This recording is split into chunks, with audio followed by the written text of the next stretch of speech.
Okay, everybody, this is a bit outside the realm of what this channel is, but I like to back what I say, or at least give my justification for what I say. And I've been asked recently, in fact quite a bit, I made the statement, your down payment on a car could be down payment down the drain.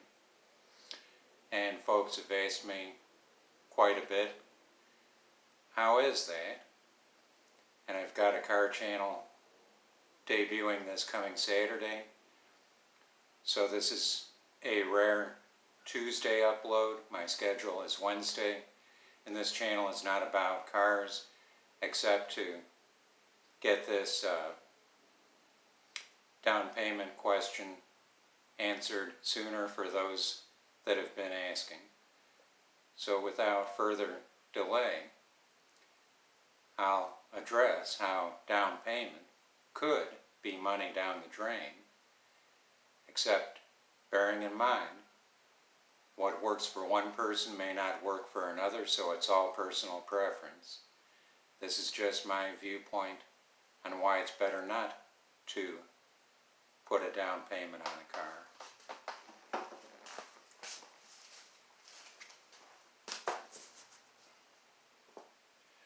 Okay, my first thought on this is if you can't afford the payment, just a second, had to get a couple of notes here. If you can't afford the payment without a down payment, then you can't afford the car. Folks will potentially agree or disagree. And another part of this is that a down payment could cost you money. So let's jump right into this. We'll say that a car, $25,000, drive it home,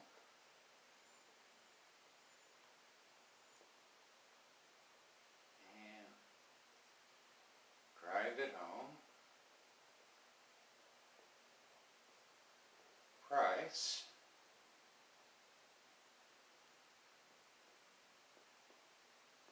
okay. Now, using an online calculator, 25,000 at 3% interest for 60 months would come out to, where is it? $422 per month. And I don't have the best handwriting, it's just we got what we got. Now let's say you put $5,000 down, you're financing $20,000 at 3% for 60, comes out to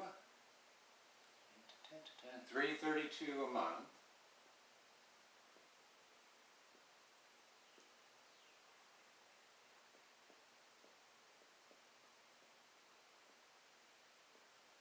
So you're spending $5,000 to lower your payment $90. You're spending $5,000 to save $100 a month, or $6,000. So your end result is that you're only saving $1,000. Now, let's suppose that the car gets totaled, hail, flood, somebody slams into it, you loan the car to somebody and they total it, whatever. And just for illustration purposes here, we're going to say that the balance on it at the time this happens is $19,500.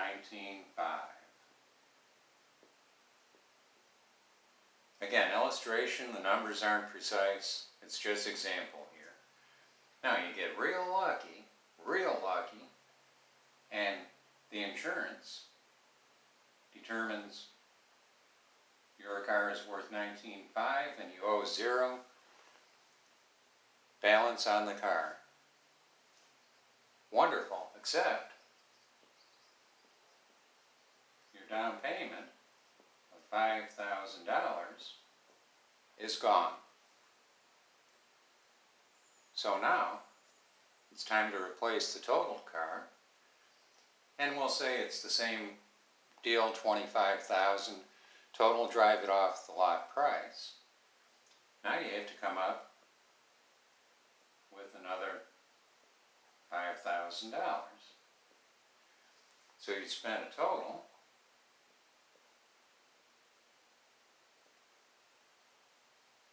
of $10,000 to buy 2 cars. Real cash out of the bank account, so to speak. Okay, so just to summarize, because not everybody's real great with math. 25,000, 3%, 60 months, 422.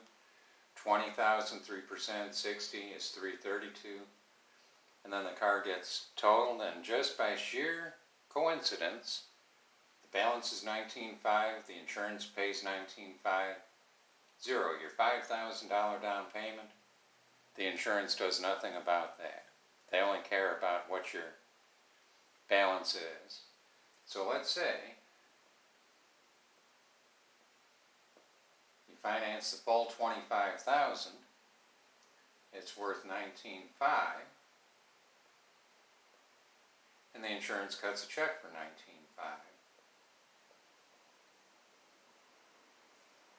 Well, theoretically, the person would still owe $5,500.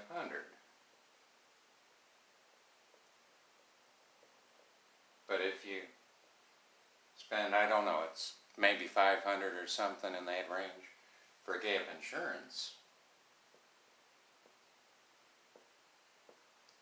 guaranteed asset protection, the gap insurance covers that $5,500, the difference between what you get and what's owed. And you still have your $5,000 sitting in the bank. And when it comes time to trade, this is based on the person keeps a car 4, 5, 6 years. Again, we're not getting into finance 60 months, 48 months, whatever. I'm just using 60 for this illustration. Now, your down payment could cost you money. Okay, so that's right there, the $5,000.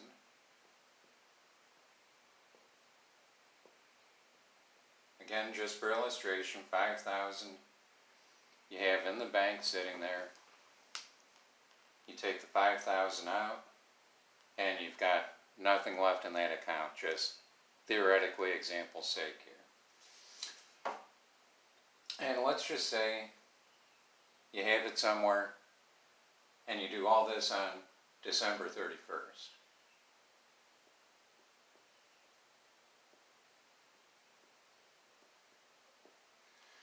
So on December 31st, you take your $5,000 out of the bank. So you have zero.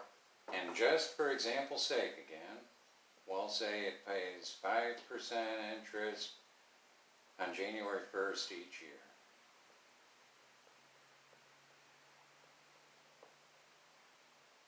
So you do this on December 31st, on January 1st, 5%, get $250. Your balance is $52.50. And that's calendar-wise the first year. Second year, your interest on that $52.50 is another $262. So you have $55.12.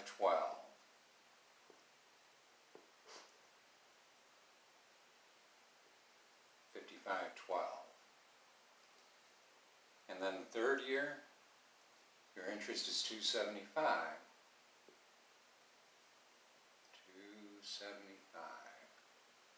Because trust me, that's $275. So that's your third year, which brings you up to $57.87. Fourth year, 48 months. 250, 262, 275, 289. Brings you up to 60.76. And then the 5th, January 1st, because this is all posted on January 1st, is 303, 63, 79. Your $5,000 down payment, take $5,000, you put it as a down payment.